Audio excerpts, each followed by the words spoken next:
¿Qué pasa cuando un plan de política exterior de altísimo riesgo, pensado para derrocar a un dictador, choca de frente con la indecisión en el mismísimo despacho oval?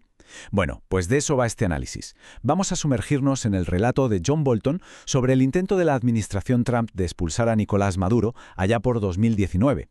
Una historia que ya les adelanto tiene de todo: conspiraciones, luchas internas y sobre todo oportunidades perdidas. Vale, empecemos por el principio, porque esta frase lo resume casi todo. Aquí Bolton, desde el minuto 1, nos pone las cartas sobre la mesa. Para él, el problema no era si la política era la correcta o no. El problema era, según lo describe, un esfuerzo constante que se veía frustrado por un liderazgo errático. Esta cita marca el tono de toda la historia. No era solo una lucha contra Maduro, sino también una batalla dentro de la propia Casa Blanca. Nos situamos a finales de 2018. La situación en Venezuela era un auténtico desastre, sí, pero en Washington el equipo de Bolton no lo veía solo como una crisis, lo veían, sobre todo, como una oportunidad estratégica, una oportunidad para remodelar la geopolítica de todo el hemisferio. Y para entender cómo pensaban, este concepto es clave. Para Bolton, Venezuela no era un problema aislado, para nada. Era, digamos, la pieza central de lo que él llamó la troika de la tiranía. Su teoría era que si caía Maduro, eso debilitaría enormemente a Cuba y Nicaragua, y de paso frenaría la creciente influencia de adversarios como Rusia y China en lo que consideraban el patio trasero de Estados Unidos. ¿Pero qué hizo que todo esto fuera posible?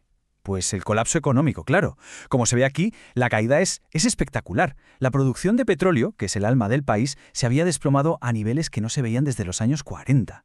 Este desastre, según Bolton, había dejado al país en la ruina y había creado el caldo de cultivo perfecto para que la gente se levantara. Con la economía por los suelos y la población totalmente desesperada, la oposición venezolana decidió que había llegado el momento de dar un paso al frente. Y claro, la Casa Blanca tuvo que decidir a toda prisa si se subía a ese tren y apostaba por ellos. Y a partir de ahí, todo sucedió a una velocidad de vértigo. La Asamblea Nacional, con un joven y entonces casi desconocido Juan Guaidó a la cabeza, dio un paso audaz, declaró ilegítima la presidencia de Maduro. Y cuando Guaidó se juramentó ante una multitud gigantesca, Estados Unidos reaccionó casi al instante.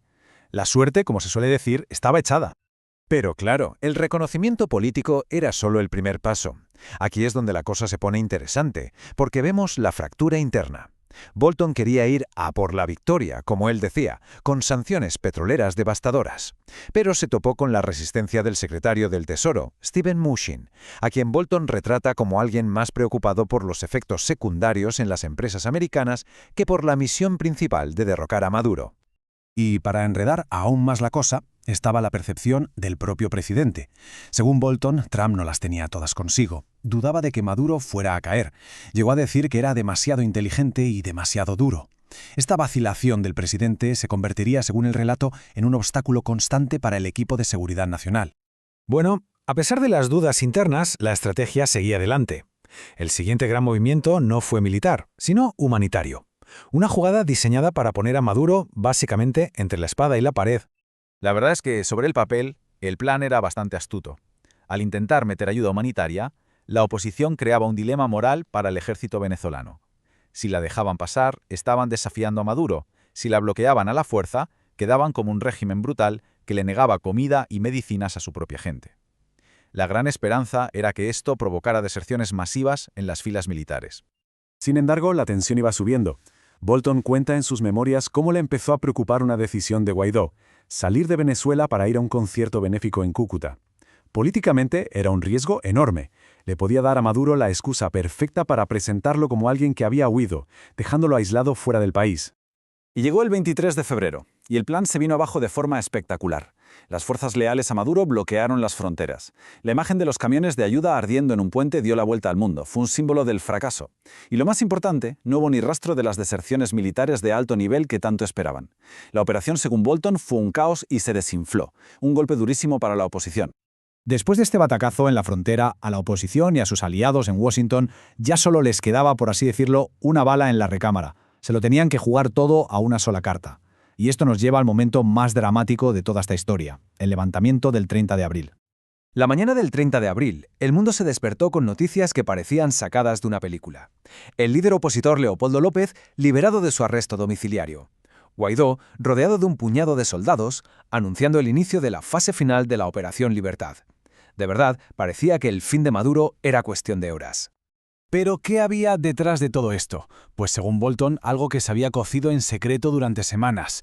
Figuras clave del régimen, ojo, hablamos del ministro de Defensa y del presidente del Tribunal Supremo, supuestamente habían pactado darle la espalda a Maduro. El plan era que el régimen se derrumbara desde dentro. Mientras tanto, en Washington la situación era de caos absoluto. Bolton describe lo que llama la niebla de guerra. Imaginen la escena. Teléfonos que no paran de sonar, informes que se contradicen. ¿Tenían la base aérea de la Carlota? ¿Se había pronunciado ya el Tribunal Supremo? Durante horas nadie sabía a ciencia cierta qué estaba pasando. Y entonces, como un castillo de naipes, todo se vino abajo. Según la versión de Bolton, el plan fracasó por una cadena de fallos. Primero, se sospecha que hubo una filtración a la inteligencia cubana. Segundo, al presidente del Tribunal Supremo le entraron los nervios y no emitió el decreto que era clave. Sin esa cobertura legal, los generales se echaron para atrás y la conspiración simplemente colapsó. El resultado es que el levantamiento fracasa. La oposición se había jugado su carta más fuerte y había perdido. Lo que vino después fue un punto muerto, un bloqueo total y un intenso análisis interno para intentar entender qué demonios había salido mal. Entonces, la pregunta del millón es, ¿por qué fracasó? Bolton digamos que reparte culpas.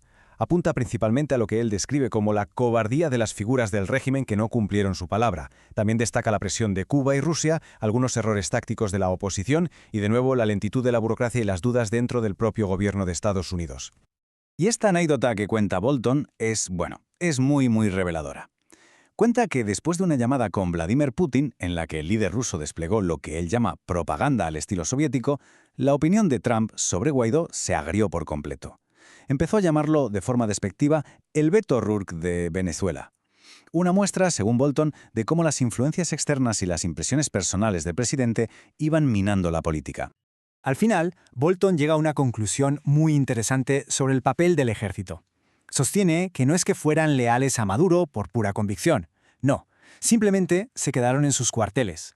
Su mayor miedo no era que Maduro siguiera en el poder, sino que una orden de reprimir a la oposición provocara una guerra civil que destruyera la propia institución militar.